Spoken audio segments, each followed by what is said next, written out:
ഈ ട്രാൻസ്ഫോമറിൻ്റെ കാര്യത്തിൽ കുറച്ചുകൂടി വ്യക്തത വരേണ്ടതുണ്ട്.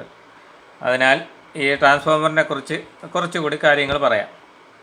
എന്താണെന്ന് വെച്ചാൽ ഈ ട്രാൻസ്ഫോമറിൻ്റെ ഫ്രീക്വൻസി, ചുറ്റുകളുടെ എണ്ണം, വോൾട്ടേജ് എന്നിവ വ്യത്യാസപ്പെടുമ്പോൾ സൈസും വ്യത്യാസമായിരിക്കും. അതായത് നമ്മളിപ്പോൾ ലോ ഫ്രീക്വൻസിയാണ് ഉപയോഗിക്കുന്നതെങ്കിൽ പച്ചിരുമ്പ് കോറാണ് അതിന് ഉപയോഗിക്കുന്നത്, ലോ ഫ്രീക്വൻസി ആണെങ്കിൽ. പിന്നെ ഹൈ ഫ്രീക്വൻസി ആണെങ്കിൽ ഫെറൈറ്റ് കോറുമാണ് ഉപയോഗിക്കുന്നത്. കൂടാതെ വെരി ഹൈ ആണെങ്കിൽ ഉപയോഗിക്കുന്നത് എയർ കോറാണ് ഉപയോഗിക്കുന്നത്. ഇത് ഡി സിയിൽ വർക്ക് ചെയ്യുന്ന ട്രാൻസ്ഫോമറിൻ്റെ ടൈപ്പാണ് ഞാൻ കഴിഞ്ഞ ക്ലാസ്സിൽ പറഞ്ഞത് കേട്ടോ. നോൺ ടാപ്പ്ഡ്, ടാപ്പ്ഡ്, സെൻട്രൽ ടാപ്പ്ഡ് എന്നിങ്ങനെ. പിന്നെ ഇതിൻ്റെ ഒരു ബോബിനെ കുറിച്ച് പറഞ്ഞു. ബോബിൻ എന്ന് പറഞ്ഞാൽ ഇതിൻ്റെ ഈ കമ്പി ചുറ്റുന്ന ഭാഗത്തല്ലേ, അതിനെയാണ് ബോബിൻ എന്നുദ്ദേശിച്ചത്. പിന്നെ നോൺ ടാപ്പ്ഡ് എന്താണെന്ന് പറയാം.